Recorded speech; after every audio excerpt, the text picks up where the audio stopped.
এ সংসারে সুখী কেউ নাই, সবাই আমরা দুঃখিত জীব। সংসারে আমরা সুখ নাই কেন? প্রমাণ দেখে না, এই সংসারে কই সুখী নাই, ভগবানকে ভুলে যাওয়া। তাই আলো এবং অন্ধকার, মায়াটা আমরা অন্ধকারে সুখী নাই, জগৎটা ব্রহ্মের মধ্যে আছে। এই পঞ্চভূতে দেখো, এটা ভূতের খেলা। আলো জ্বলে, অন্ধকার দূর হয়। যেখানে ভগবান সেখানে শান্তি। যেখানে ভগবান আছে, ভগবানকে বাদ দিলে হবে না।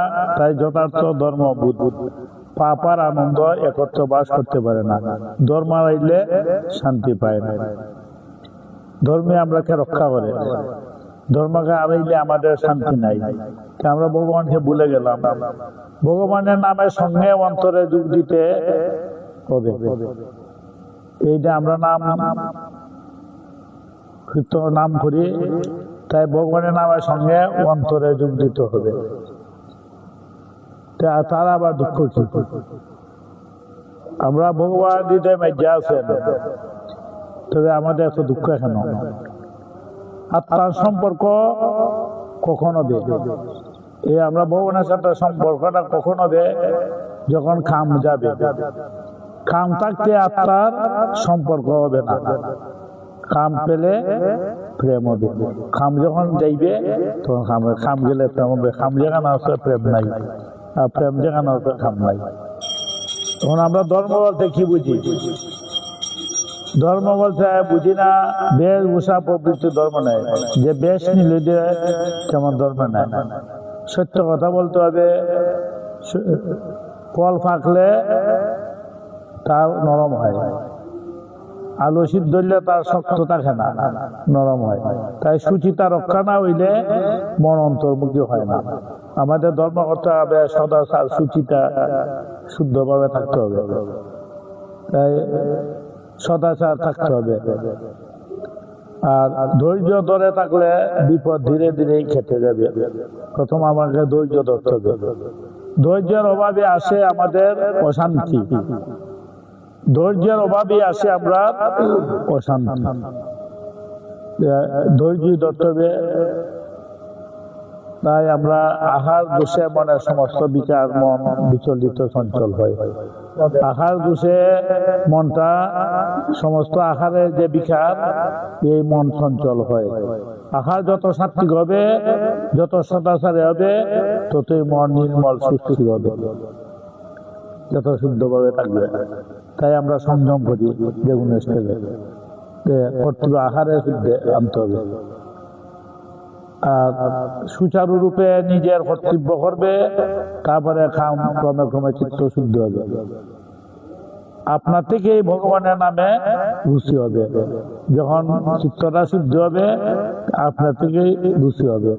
চিত্ত নির্মল না হইলে শাস্ত্র বাক্য, মহাজনের বাক্যে বিশ্বাস হয় না। শাস্ত্র বাক্য, মহাজনের বাক্য বিশ্বাস হয় না খার, যার চিত্ত নির্মল নাই। শাস্ত্র বাক্য বিশ্বাস হইলে লক্ষ্যে পৌঁছাইতে দেরি হয় না। জীবনের লক্ষ্য জ্ঞান এবং প্রেম।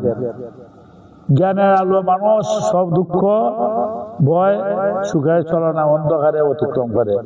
আর প্রেময় পূর্ণানন্দময়। তাই আমরা শ্বাস প্রশ্বাসে 1000 বা শ্বাস প্রশ্বাস হয়। তাই নাম সাধন সাত্বিক আত্মায় বিশুদ্ধ শ্রদ্ধা লাভের উপায়। আমরা প্রথমত হইল শ্রদ্ধা, তারপরে বিশ্বাস। মন প্রাণ দিয়ে না চাইলে কিছুই পাওয়া যায় না। মন এবং প্রাণ শুধু কথায় চিন্তায় মধুর কল্পনা হয় না। আমরা মুখের কথায় হবে না, কল্পনা করলে হবে না। মন প্রাণ দেয়া যদি ভগবানের কাছে প্রার্থনা জানাও। আর আমরা কত কিছু অভাব আছে, তাই অভাবের মধ্যে থাকলে আমাদের স্বভাবটা পরিবর্তন হয়ে যায়, বদলে যায়। সত্য রজতম আমরা 3টা গুণ, দেহে গঠিত। এই দেহটা গঠিত হয় তিনটা গুণে। যখন যে কোনো প্রবল হয়, যখন যে গুণটা প্রবল হয় তার অধীনে হয়ে তুমি সবটি গুণের খেলা। এই আমাদের খেলাটা চলছে তিনটা গুণের খেলা, সাত্ত্বিক, রাজসিক, তামসিক, দান, যজ্ঞ, ব্রত সব তিন প্রকার। আমাদের ত্রিগুণের খেলা, কেউ সত্য গুণে, কেউ রজগুণে, কেউ তমা গুণে। ও যার যে গুণ হয় সেই গুণে খেলা খেলে। সত্য গুণটা কি? সত্য গুণ হল দয়া, প্রেম, ভক্তি, জ্ঞান, সমতা। আর রজগুণ দম্ভ, অহংকার, আমিত্ব, মোহ, মাৎসর্য। তমগুণ মিথ্যা, আলস্য, ভয়, ক্রোধ, অবিদ্যা। এই তিনটা গুণে আমরা গুরুদেবের কৃপা করে আমরা বীজ রোপণ করছেন। গাছটা তো ফল তো বলবি। আমরা যখন নতুন গাছ গজে উঠে, তখন গাছটা যখন গজে ওঠে তখন চতুর্দিকে বেড়া দিতে হবে। আমরা ধর্মে বেড়া করি, বেড়া না দিলে তো গরু ছাগলে গাছ খেয়ে ফেলবে। তাই আমরা সংস্কার বদ্ধ অন্ধ মনকে তোমরা গুরু বলে স্বীকার করবে না, মানুষ মুক্ত জীবনের গুরু। তাই এটা বেড়া দিতে হবে। কি আর বেড়া? সত্যের বেলা, সততা রাখতে হবে। গুরুজনের মর্যাদা লঙ্ঘন করলে আয়ু ক্রয় হয়, কীর্তি, যশ, পুণ্যফল নষ্ট হয়। যারা গুরু দেবতা মহৎ ব্যক্তিকে মর্যাদা দেয় না, লঙ্ঘন করে, তার আয়ু, যশ, কীর্তি নষ্ট হয়। সেই জন্য দুর্যোধনে এই যশ কীর্তি নষ্ট হয়ে গেল, সে গুরুজনের মর্যাদা দেয় নাই। একদিন বিদুরে বলেছিলেন ধৃতরাষ্ট্রকে যে তোমার দুর্যোধন, তোমার ছেলে দুর্যোধনে যা কিছু কর্ম করল সব বিবেক শূন্য। তাই বিবেক শূন্য যে কাজ হয় কত নয়। দুর্যোধনের শুনে বিদুরকে অপমান করে রাজত্ব দিয়ে তারাই দিল। সেই জন্যই তার উপযশ। যে কোনো মহৎ ব্যক্তিকে যদি অপমান করো, মর্যাদা না দেও, ভগবানের কৃপা হবে। আর চিত্তটা যদি শুদ্ধি না হয়, সে মানুষ শুভ বুদ্ধি জাগে না। আমাদের শুভবুদ্ধি জাগে না কেন? আমাদের চিত্তটা শুদ্ধি হয় না। রুদ্রে তাপ না লাগলে গাছ বাঁচে না, বাড়েও না।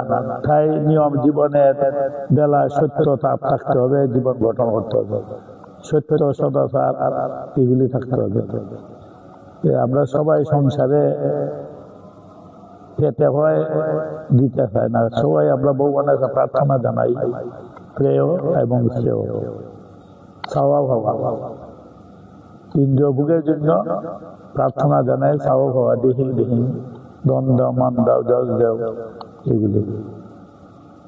চাওয়া ভাবা থাকলে তো কেউ সুখী হইতে পারবে। প্রতিদিন একটি নির্দিষ্ট সময়ে গ্রন্থ পাঠ করবে, অনদিবেন বস্তু খাবে না, পরনিন্দা পরচর্যা করবে না। এইভাবে চলবে, একদিন ভগবানের কৃপা হবে। একটা নির্দিষ্ট টাইম নেও নাম জপে।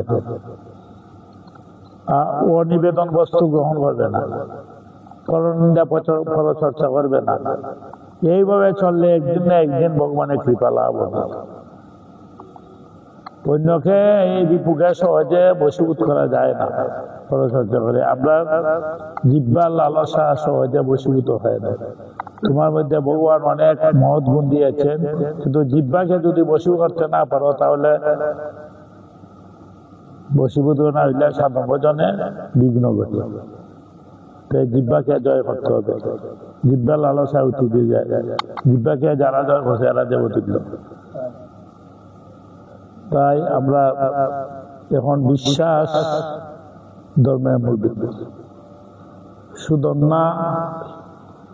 সুদর্ণা একজন ছিলেন কসাই। কসাই করতো, তার মা বাবায় মাংস বিক্রি হইয়া, কসাই হইয়া মাংস বিক্রি হতো। এটা তাদের ব্যবসা। একদিন সুদর্ণা তার বাবা মৃত হওয়ার পর শুদ্ধান্নর উপরে সংসারের দায়িত্ব, তাই সে মাংস বিক্রি করে, কষাই করে। তখন মাংস বিক্রি করতে গেলে একটা বাচ্চারা যে মাফে রাস্তা দিয়ে যাইতেছে, দেখা যায় সুন্দর একটা পাথর, যে পাথরটা দেখিয়া তার মনে মধ্যে একটু ভালো লাগছে, পাথরটা লইয়া তার লওয়া হচ্ছে, তার সাথে একটা সম্বন্ধ হয়ে গেল। কয়টা পাথরটা নেই, নিয়ে যাওয়ার পর পাথরটা ওজন করলো, সুলা নাই 1 কেজি। কয়টা পাথরটা আমার বাচ্চারা বানাইলে, ওই পাথরটা ওজন করে মাংস বিক্রি করে। একদিন এক ব্রাহ্মণ মাংস কিনা গেছে বাজারে, কইল তোমার ফাটকারা যে ফাটকারাটা বাটকারাটা তো তোমার সঠিক কিনা সামনে বুঝতাম যে না, আমার এটা ওজন করে বিশ্বাস করি। আচ্ছা, তুমি পাথরটা দেখিয়া ব্রাহ্মণের চিন্তা করলো যে এটা তো বিষ্ণু, পাথরটা বিষ্ণুকে আমি নিয়ে যাই। তার এই পাথর দিয়া, আইনের পাথরটা দিয়া, যে আমার এই পাথরটা, আইনের পাথরটা আমার দিলাম। আইনা পাথর দেওয়া বিষ্ণু আইনা প্রতিষ্ঠা করলো, পঞ্চামৃত দেওয়া স্নান করিয়া পূজা করলো, ভোগ দিল। 2 দিন যাওয়ার পরও এই বিষ্ণু তারে ব্রাহ্মণের স্বপ্নে দেখাইতেছে, তুমি আমার আগে জায়গায় নিয়ে দাও, তোমার এখানে আমি শান্তি পেইতেছি না। কেননা এখানে নামের কোনো গন্ধ নাই, সুদন্যায় মাংস বেছে, কিন্তু মনে মনে অন্তরে আমাকে নাম নেয়, যেখানে নাম নেয় সেখানে সুদন্যায় তো সবসময় শ্বাসে প্রশ্বাসে মাংস বেছে, কিন্তু অন্তরে আমাকে হৃদয় মেজা ধারণ করে রাখছে। সুদন্যা অন্তরকে আমাকে হৃদয় ধারণ করে রাখছে, সে সবসময় নাম নেয়। ওই নাম যেখানে নেয়, আমি তো নামের সঙ্গে আছি, যেই নাম সেই কৃষ্ণ ভোজন নিষ্ঠা করিয়ে নামের সহিত আছেন আপনি। তাই আমি তো এই নামের সহিত, আমি তার সাথে আমার একটা প্রেমের সম্পর্ক হয়ে গেছে। তুমি তোমার এখানে নামের কোনো গন্ধ নাই, কৃষ্ণ নাম নাই, যেখানে নাম নাই আমি কেন থাকি না, আমার আগে জায়গা নিয়ে দেব। তাই ব্রাহ্মণ এনে আগে জায়গা দিল, বললো সুদন্যা তুমি নিয়ে যাও তোমার পাত্র। তাই তো ভগবান স্বয়ং বিষ্ণু, বিষ্ণু আমার স্বপ্ন আদে করছেন, তুমি তোমার এখানে থাকবে। কিন্তু বিষ্ণু সুদন্যা মনে রাখবো, স্বয়ং বিষ্ণু, আমি তো এটা জানছি না কোনো বিষ্ণু। যদি হয়তো আমি মাংস বিক্রি আজকের থেকে ছেড়ে দিলাম, বিষ্ণু রে আমি পাত্র ওজন করতাম, মাংস বিক্রি ছেড়ে দিল। প্রত্যেক দিন বিষ্ণু না পূজা অর্চনা করে, বুক দেয়, পূজা অর্চনা করে প্রত্যেক দিন, বিশ্বাস করিয়া স্বয়ং বিষ্ণু এখন এসে ব্যবসা চাইয়া বিষ্ণু পূজা করে, বুকরাগ করে, মনটা ত্যাগের বাবা সদাচার হয়ে গেল। আগে তো কথাচার বাবা, সদাচার হয়ে গেলে, তাই চিত্তটা শুদ্ধ হয়ে গেল, ভগবানের সাথে একটা প্রেমের সম্পর্ক গড়ে তুলল। একদিন ভ্রমণ করতে করতে এক জায়গায় গেল, ভ্রমণ করতে করতে সন্ধ্যা হয়ে গেল। যে সন্ধ্যা হয়ে গেল, একজন মেয়ে লোকে তাদের দেখলো, দৃষ্টি করলো সাধুকে, দেখিয়া ডাক্তার ফেরাই দিয়া সাধুয়ে বুঝতে পারছে। সাধুয়ে যখন ডাক্তারকে সাধুয়ে আড্ডা হয়েছে, বললো যে তুমি আমার বাড়ি থেকে আজকে আতিথ্য গ্রহণ করো। সাধু বাবা রাত্রে আতিথ্য গ্রহণ করছেন, সন্ধ্যা আরো তৈছে, বুক ডাকছে, প্রসাদ পেয়ে এসে ঘুমাই দিত। রাত্রে 12টার পরে এই মেয়েটা গেল, যে তার সাথে খামে প্রবৃত্তি হইয়া, রাধে রাধে, খামনা বাসন ইয়া, খামে তমগুণে আক্রান্ত হইয়া, খামে প্রবৃত্তি হইয়া, যে আমার মনে বসনা পূর্ণ করো, তোমাকে আমি আনছি, আমার স্বামী নেই, তোমাকে আমি আনছি, আমার স্বামী রূপে তুমি গ্রহণ করো। না, আমি সংসার ত্যাগ করেছি, সে কোনো দিনই তার আদেশ পালন করল না। করাতে খামে মহাচ্ছন্ন হইয়া চিৎকার আরম্ভ করল, চিৎকারে মানুষ আসলো, তার উপরে মিথ্যা প্রবঞ্চনা, কথা উঠাই যে ওই সাধুয়ে আমার সাথে দুর্ব্যবহার ভালো, তাই তারা অনেক লোকে আইয়া তারে আঘাত করতে লাগলো, যে সাধুইয়া এই ধরনের লোক, যে আমার প্রতি সে লুবইয়া খামে প্রবৃত্তি আর দুর্ব্যবহার ভালো। ওই হঠাৎ মহৎ ব্যক্তি যারা, সাধুরা যারা, তারা হইল দয়াবান, এরা গলিয়া যায় প্রেমে। তারা সাধুরা হৃদয়টা ননির মতো, মাখনের মতো। মাখন যেমন আগুনে স্পর্শ করলে গলিয়া যায়, সাধুরা সে দুঃখ অন্তরে রাখে না। তারা মানুষের দেখলে, ঠান্ডা দেখলে দয়া হয়ে যায়। তাই এতটুকু সহ্য করলো ভগবান, যখন না তুমি, তোমার কাছে তুমি তো দয়াময়, তুমি তো অগতির গতি, পতিত পাবন, হ্যাঁ তুমি অগতি, আমার গতি, আমি তো কোনো দোষ করি নাই, তবে আমাকে তুমি যা বাবা রাখো, যা খানো রাখে, তোমার নাম যেন আমাকে ছাড়ে না। রাধে রাধে। তোমার নাম যেমন আমার অন্তরে থাকে, তুমি কি আমাকে শরণ সাইডে খুঁজো না, প্রার্থনা যেখানে রাখো, আমার শত আঘাত দিয়ে তাতে আমি তার প্রতি অসন্তুষ্ট না।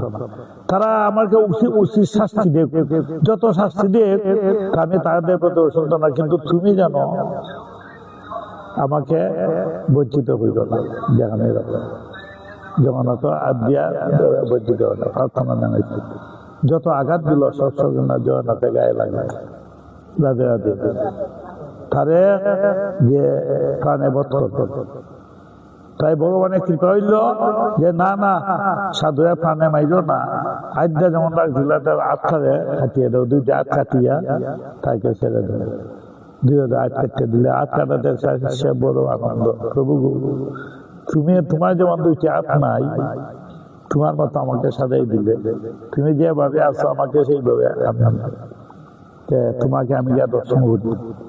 গেল রথের সময় আসলো, পথের মাঝে তখন তো রথ চলে না, জগন্নাথে পূজারীকে স্বপ্নের বললো যে শুনো, আমার রথটা চলবে, তুমি ওই আমার একজন ভক্ত খাতর প্রাণে ডাকতেছে, তাকে যদি আমার আনিয়া দেও, তা আমি সবাই আনন্দ হইব চলবো। পূজারীগণকে আদেশ দিল, তারা তো আর নাম দাম জানে না, যাও যা দেখবে আমি কত কত হাজার হাজার ভক্ত তোমার আছে, ওই ভক্তকে সামনে চিন্তা, এ দুইটি হাত নাই, ওই ভক্তকে আনিয়া দিলে আমি তোমাদের প্রীতি লাভ। তারাই গিয়া বললো যে জগন্নাথে তোমার ফালাইছে, তুমি তারা পালকি পূজা করে লইয়াইছি। আইয়া জগন্নাথের সামনে দিচ্ছে, জগন্নাথের সামনে, জগন্নাথ আমি তো তোমাকে প্রণাম করতাম পারতাম না, আমার তো হাত নাই, তাই তুমি যেভাবে আমিও সেইভাবে, হাত নাই আমি কত দূর এত বলতে পারতাম না। প্রার্থনা জগন্নাথে যখন এই প্রার্থনা করিয়া জগন্নাথ দয়া মান এই মানসিক কৃপা গ্রহণ করলো, তাই জগন্নাথে তাদের যেমনি প্রণাম করতো, দুই হাত দিলেছে, ভক্তি দিচ্ছে। এইভাবে ভক্তি বিশ্বাসের আমাদের যে যারা এই ভক্তি গভীর বিশ্বাস সহকারে যেই তার সেবা করে, তিনি তার সঙ্গে এই রকম প্রীতি বিনিময় করে। রাধে রাধে। গভীর বিশ্বাস সহকারে যেই তার সেবা করে, যে বিশ্বাস করে সেবা করে, তার সঙ্গে সেই রকমই তিনি পৃথিবী, যে আমাকে যেভাবে বোঝে আমি তাকে নিকট সেইভাবেই আছি। তিনি তার ভক্তদের অত্যন্ত প্রিয়। যাদের বিশ্বাস নাই তাদের কাছে আমি শ্রী জগন্নাথ অনেক দূর অবস্থান করে, যারা বিশ্বাস নাই আমি তার থেকে অনেক দূর, আর যারা বিশ্বাস আমি অতি নিকটে। তাই সকল পাপ কর্ম থেকে মুক্ত হন, সকল কর্মে সাফল্য লাভ করেন, কখন তাকে জম দর্শন করতে হয় না, ওই সকল শাস্ত্রের সিদ্ধান্ত আছে। যারা আমাকে বিশ্বাস করে তারা পুনর্জন্ম হয় না, যারা আমাকে বিশ্বাস করে আমার বোঝনা করে, যে ভগবানের সাথে সম্বন্ধ। তো এইটা উদাহরণস্বরূপ উড়িষ্যায় নাগপুরে শহরে একজন মহন্ত যে এক ব্যক্তি বাস করতেন, তার পুত্র 2 কন্যা। এক পুত্র আর দুই কন্যা। তার স্ত্রী অত্যন্ত অনুগতা সুশীলা। বন্ধু মহন্তজি খুব দরিদ্র ছিলেন, ভিক্ষা করে জীবনযাপন করতেন। যত ইচ্ছা লাভ পাই, যা পাইতেন তাই খুশি। অতীতে ভবিষ্যতের চিন্তা নাই, আজকে যা পাইছেন এটাই দিয়েছে বুক রাখা। তার কোনো সঞ্চয় ছিল না। যেদিন যা সংগ্রহ হতো সেই দিন সব বয় করতেন, পরের দিনের জন্য কিছু রাখতেন না। যা পাইতেন সব দিলাইতেন, আর পরের দিনে রাখতেন না। তো মহান্ত দিন ভগবান শ্রীহরি একজন মহান ভক্ত ছিলেন। তিনি ভগবানের দিব্য নাম জপ করতেন আর দিন অতিবাহিত করতেন। সারাদিন ভিক্ষা করতেন আর সারাদিন ভগবানের চিন্তা করতেন। তিনি সর্বজীবের প্রতি খুব দয়াশীল ছিল, অত্যন্ত সত্যবাদী ছিলেন এবং ব্রাহ্মণের সেবায় তিনি অত্যন্ত অনুরক্ত ছিলেন, অতিশয়। তিনি পারিবারিক জীবনে উদাসীন ছিলেন। এই জেনে ভগবানের দিব্য নাম ব্যতীত আর কিছুই জানত সব অনিত্য। এইভাবে তিনি সুখে দিন যাপন করতেন। তিনি জানতেন যে ভগবান ছাড়া আর কেউ নাই, সাথে আর কেউ নাই, এই সংসারটা অনিত্য। তাই ভগবানের দিব্য নাম হয়। একবার তিনি এই অঞ্চলে তীব্র খরায় প্রাদুর্ভাব হল, খাদ্যের আকাল দেখা দিল, খাদ্যের অভাবে বহু মানুষ মারা যেতে লাগলো। বন্ধু মহান্ত ভিক্ষা করার জন্য কিছু গ্রামে গেলেন, তাদের নিজেদের খাবার কিছুই ছিল না। কিভাবে তার বন্ধু এই মহান্তকে কিছু দেবে? ফলে শূন্য হতে রঘু মহাতে সারা পথ ভগবানকে স্মরণ করতে করতে ধীরে ফিরে আসতেন। এই জন্য ভিক্ষা মিলে নাই, আমরাই খাওয়া পাই না, তোমার আমি কিভাবে খাওয়া দিব? ভিক্ষা মিলে নাই। তার স্ত্রী বলল, ছেলে মেয়েরা অত্যন্ত ক্ষুধার্ত, তারা আর তাদের খিদে জ্বালায় সহ্য করতে পারছে না। তিনি জিজ্ঞাসা করলেন, তোমার কি কোনো আত্মীয় স্বজন নাই এই বিপদে তোমাকে সাহায্য করতে পারে? চলো আমার এই স্থান ত্যাগ করে তোমার আত্মীয় স্বজনের যেখানে আছেন সেখানে চলে যাই। তোমার ইয়মকিনে বন্ধু বান্ধব নাইনি, আত্মীয় স্বজন, আমার ছেলেটা কিভাবে রক্ষা হবে? এরা পাঞ্জাবে ক্ষুধায়। বন্ধু মহান যদি উত্তর দিল, আমার কোনো আত্মীয় স্বজন নাই, যারা আমাকে সাহায্য করতে পারে, তবে আমার একজন বন্ধু আছে। এমনি আত্মীয় স্বজন নাই, তবে আমাকে সাহায্য করবো, আমার একজন বন্ধু আছে। তিনি এখান থেকে বহু দূর, তিনি মানুষের মধ্যে সর্বোত্তম, তিনি উত্তম পুরুষ, তার সমক্ষ কেউ নাই। তিনি শ্রীক্ষেত্রে পুরীধামে থাকেন। আমরা যদি কোনো না কোনো ভাবে তার কাছে পৌঁছাইতে পারি তাহলে আমাদের সমস্যার সমাধান হইতে পারবে। তার এই কথা শুনে খুব খুশি হলো। তিনি বললেন, চলো আমরা এই এখনই যাত্রা করি, আমি এই শিশুকে বলবো তুমি সন্তানকে চলো আমরা এই তোমার বন্ধুর দ্বারা যাই, এখনই তোমার বন্ধুর দ্বারা যাই। আচ্ছা, অত্যন্ত উদ্বিগ্ন হইয়া নিদ্রা যেতে পারলেন না। আমার বন্ধু কত দূর থেকে এসেছে, তাকে না বুঝন করিয়া আমি কি করে নিদ্রা যাব? এই এসে আমাকে তার বন্ধু মনে মনে এই সময়ে আমার সাহায্য নেবে। তার বন্ধু এইভাবে হতো। আমরা সবাই এই ক্ষুধা তাড়নায় সিগারেটেরও না হয়ে যাবে। 7 দিন আগে ফুল ছিলেন, সিংহাসনে দাঁড়ায় জগন্নাথের মন্দিরে প্রবেশ করলেন। হাজার হাজার লোক মন্দিরে প্রবেশ করে, মন্দিরে প্রবেশ করতে গেলেন। হাজার হাজার মন্দিরে প্রবেশ করছিল, নিরাপত্তা ছিল না, খুব কঠোর। লাঠি হাতে অনেক দাড়িগণ পাহারা দিচ্ছে, যেহেতু মন্দিরে প্রবেশ করতে পারলেন না, সেই জন্য মন্দিরে পূর্বে দ্বারে প্রবেশ করে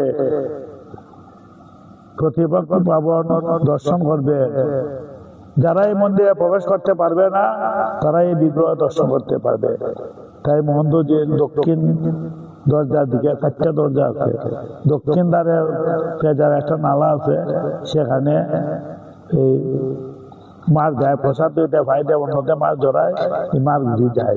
মহন্ত যিনি পরিশ্রান্ত করেছিলেন, দক্ষিণ দ্বারে খাসা আছে, এখানে বসতে যায়, শিখে বললে আপনি এখানে বসিয়েছেন, অযথা অনেক বিলম্ব আছে, তোমার বন্ধু বান্ধব দাও, যে সন্ধ্যা হয়ে গেছে, এখন বন্ধুর সাথে দেখা করতে পারবে না। আহার আমরা সবাই একসাথে সবাই খেতে উঠলো, বাবা খিদে লাগলো, আমরা খিদের জ্বালায় সহ্য করতে পারছি না, তোমরা যদি আমাদের কিছু না খেতে দাও আমরা শীঘ্রই মারা যাব।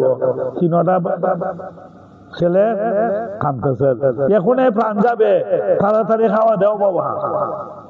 মহন্ত যে বললেন, আজ আমার বন্ধুর বাড়িতে অনেক অতিথি, দাড়িগণ এই নির্বাচিত অতিথের ভিতরে প্রবেশ করতে দিচ্ছে না, যদি কেউ জোর করে প্রবেশ করে চেষ্টা করে তাহলে দাঁড়িয়ে আমাদের প্রহার করবে, আমরা আজ এখানে শয়ন করি।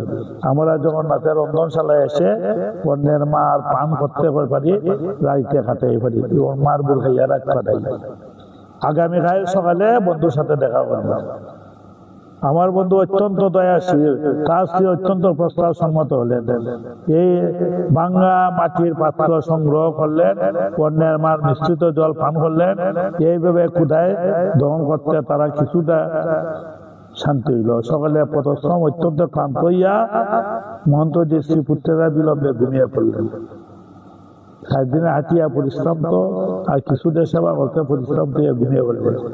মহন্তজি জগন্নাথের কাছে প্রার্থনা করলেন, হে জগৎ ঈশ্বর, আপনার সৃষ্টি সকলে আপনি পালন করছেন, এই সৃষ্টিটা তো আপনি পালন করছেন, আমি কি আপনার সৃষ্টির বাহিরে? এখন আহার্যের অভাবে আমরা মৃত্যুবরণ করতে চলেছি, কৃপা করে আমাদের আশীর্বাদ করুন, তা না হলে আমার প্রাণ যাবে, দয়া করে আমাদের বিষয়টি একটু বিবেচনা করুন। এইভাবে ভগবানের কাছে প্রার্থনা করতে করতে বন্ধু মহান্ত যে ঘুমিয়ে পড়লেন। তুমি তো পতিতপাবন, হ্যাঁ তোমার উদ্দেশ্যে আসলাম, আর বন্ধু আমি যদি মারা যাই কলঙ্কটা তোমার নামই থাকবে। মানে জগন্নাথের কাছে সম্পূর্ণ আত্মসমর্পণ করে দিলেন। যারা আমার আছে যারা মন বুদ্ধি আমার কাছে অর্পণ করছেন, তাকে তো আমি রক্ষা করি। তার গা সাধনের চিন্তা, সুখ বৃদ্ধির চিন্তা, দেহ রক্ষার চিন্তা কোনো কিছুই টিকিয়ে থাকে না। তাই জগন্নাথের পূজারী মন্দিরে সন্ধ্যারতি সমাগম করলেন। পূজা সমাপ্ত করার পর তিনি মন্দিরে দরজা বন্ধ করে চাপিয়ে হাতে নিয়ে ঘুরিয়ে রওনা হলেন পাণ্ডরা। মন্দির বন্ধ করে সবাই ঘুমাই পাই। আর জগন্নাথ আর ভক্ত কিছু আহার না খেয়ে ঘুমিয়ে পড়ছে, সেই নিয়ে জগন্নাথের তার ঘুম আসে না। আমার ভক্ত কোনো কিছু খাই নাই, তিনি নিদ্রা যেতে পারলো না। আমার বন্ধু কত দূর থেকে এসেছে, তাকে না বুঝন করে আমি কিভাবে নিদ্রা যাব? এখানে এসেছে আমাকে তার একমাত্র বন্ধু মনে হইয়া, এই সময় আমার সাহায্য করতে হবে। জগতের নাথ জগন্নাথ ভান্ডার থেকে প্রবেশ করে সোনার তালাতে প্রসাদ আনলেন। তিনি অনেক ধরনের খাদ্য তালাতে নিলেন, পিঠা, পায়েস, শাক সবজি, অন্য সমস্ত ধরনের শুকনা প্রসাদ আনলেন। তাই মন্দিরের দিকে তারে এলেন, সেখান থেকে প্রভু তাকে ডাকতেছেন, প্রিয় বন্ধু, বন্ধু এখানে এসো। বন্ধু মহান্ত যে শুনতে পেলেন কেউ জনে তার নাম ধরে ডাকছে। তিনি ভাবলেন হয়তো কেউ কাউকে ডাকছে, নিশ্চয়ই এই নামে আরো অন্যজন আছে, আমার নাম তো কেউ জানে না। তাই ডাকার গুরুত্ব দিল না।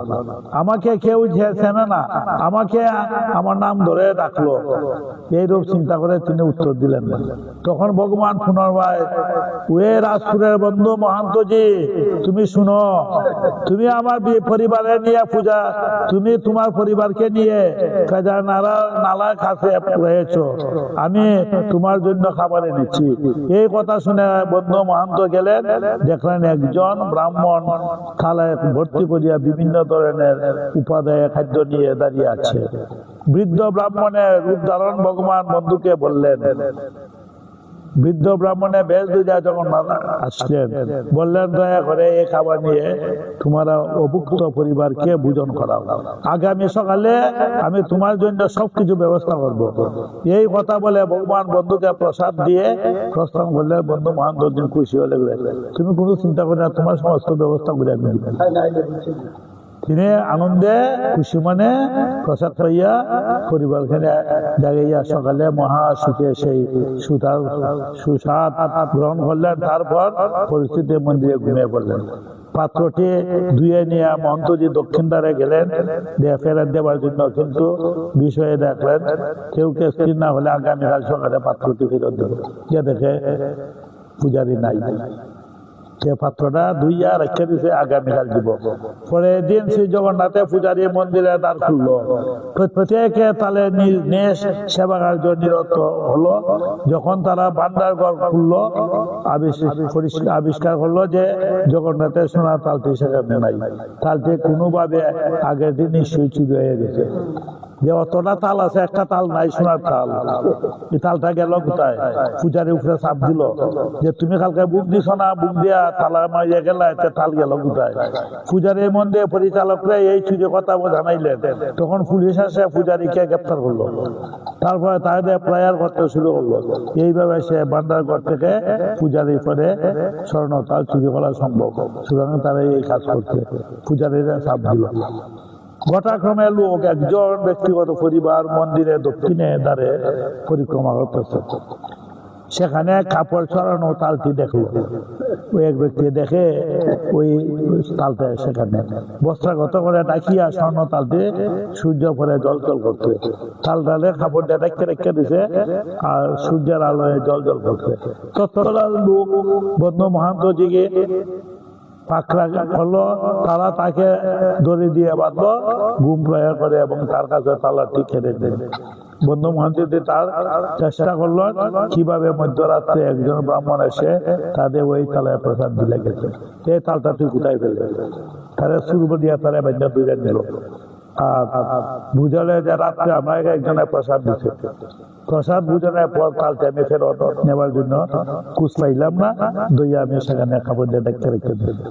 কথাটা সত্য মনে হলো না। হ্যাঁ, বন্ধু মহান্ত দিচ্ছি পুলিশের কাছে, পুলিশে বান্ধা তারে লইয়া গেল। পুলিশে আবেদন করলো, আমাদের কোনো দোষ নাই, আমার সম্পূর্ণ দোষ, আমাদের কেন প্রয়াস করছেন? দোষ না থাকা সত্ত্বে আমাদেরকে প্রয়াস করছেন। কেউ তাদের কথা কর্ণপাত করলো না। বন্ধু মহান্ত দিয়ে গ্রেপ্তার করা হলো। তারপর কারাগারে আবদ্ধ করা হলো, সারিনা জেলা ঢুকাইছে। বন্ধু মহান্ত কারাগারে রইলেন। সেখানে যখন রাতের কাছে একাগ্র মনে প্রার্থনা নিবেদন করতে লাগলেন, একাগ্র কাতর মনে প্রার্থনা করলেন, হে প্রভু জগন্নাথ, আমি এই জগতে সবচেয়ে পাপী, আপনি করুণার সাগর, আমার মতো পতিত কেউ নাই, তোমার মতো পতিত পাবন কেউ নাই। আমাকে নিয়ে আপনার যা অভিরুচি তাই ধরুন, আপনি ব্যতীত আমার আর কেউ আশ্রয় নাই। এইরকম চিন্তা করতে করতে প্রভু জগন্নাথ ধ্যান করতে লাগলেন যে তুমি ছাড়া আমার, তোমার উদ্দেশ্যে আমি আইলাম বন্ধু মনে হইয়া, আর তুমি আমাকে কারাগারে দিলে। ওই মন্দিরে আমি কি অপরাধ করলাম? ওই দিন সন্ধ্যার পর মন্দিরে ভক্ত ভগবত সেবা কার্য সমর্পণ করে নিজে ঘিরে পেলেন। ভগবান তিনি সর্বব্যাপী সর্বদা ভক্তের উৎকৃত, তাই দুর্দশা সহ্য করতে পারলেন না। তৎক্ষণাৎ গরুর পেটে আরোহণ করে রাজপ্রাসাদে উপনীত হলেন। এই সময় রাজা নিদ্রা গেলেন। ওই রাজা যখন নিদ্রা গেছেন, তখন প্রভু নিমগ্না নিদ্র অবস্থায় রাজার কাছে স্বপ্নে আবির্ভূত হলেন। তাকে বলেন, হে রাজন, শুন, তোমার গৃহে যখন অতিথি আসে তখন তুমি কি কোনো তত্ত্বাবধান না করে অভুক্ত রাখো? রাজন, তোমার বাড়ির যদি অতিথি আসো তাকে দুধে অভুক্ত রাখবেন। তোমার প্রসাদে কি এমন কেউ আছে যে না খেয়ে থাকে? আমার বন্ধু আমার প্রতি বিশ্বাস করিয়া সপরিবার সহ রাজপুর থেকে 7 দিনে ফতাতে আসলো। আমি তাকে খাদ্য দিয়েছি, আমি তোমার নিকট তোমার সম্পত্তি দিয়েছি, আমি আমার বন্ধুর আমার নিজের সোনার থালায় প্রসাদ দিয়েছি, তাতে তোমার কোথায় সমস্যা হচ্ছে? তোমার লোকজন তাকে সপরিবারে ঘরে ধরে এনেছে, তাদের প্রয়াস করছে, তাদের আত্মা বেঁধে কারাগারে নিক্ষেপ করছে। এখন আমার বন্ধু পুরো বলবে অত্যন্ত কষ্ট পাচ্ছে, তুমি আগে আদেশ করতে অবিলম্বে তুমি ফুটে যাও, গিয়ে কারাগার থেকে আমার বন্ধুকে মুক্ত করো, তারপর তোমার বিনয়ের সঙ্গে তাদের চরণ ধৌত করো, তাদের সবচেয়ে মূল্যবান পোশাক অলঙ্কার পরাইতে দাও, সবচেয়ে সম্মান দানের নিদর্শন হিসাবে আমার বন্ধুর মাথায় উষ্ণি পড়াইয়া টুপি পড়াইয়া তাকে তোমার ভবিষ্যতে তার ব্যবস্থা করিয়া দেও। আমার যেন সেবা করে আমার বন্ধু তোমার কাছ থেকে সেই এইরকম সেবা যত্ন পাওয়ার যোগ্য। তুমি তাদের সর্বোত্তম আহার ব্যবস্থা করিয়া দেও, তাদের আমার জীবনের জন্য সারা জীবন যেমনে প্রসাদ পাইতে পারে, তুমি আমার আদেশ পালন করো, আর না করো তোমার পুরো পরিবার ধ্বংস হয়ে যাবে। সেই কথা বলে যখন রাজাকে জাগিয়ে দিলেন, তারপর প্রসাদ ত্যাগ করলেন। রাজার এই স্বপ্ন দেখাইছেন যে আমার বন্ধু যদি তুমি ব্যবস্থা না করে দাও, তোমার পরিবার ধ্বংস হয়ে যাবে, আমার বন্ধুরা তুমি কারাগার থেকে মুক্ত করো। তৎক্ষণাৎ রাজা সমস্ত মন্ত্রীকে ডাকলো, রানীকে ডাকলো, স্বপ্নের বৃত্তান্ত ব্যাখ্যা হলো। ও নিজে কারাগারে গিয়ে বন্ধু মহান্তদের মুক্ত দেওয়া প্রীতিপূর্বক আলিঙ্গনে। তখন রানী বলতো স্বপ্নে বহুত কিছু দেখা যায়, তারা কেউ বিশ্বাস করলো না। আচ্ছা আমি যা স্বপ্নটাকে আমি পরীক্ষা করি। রাজা গেলেন,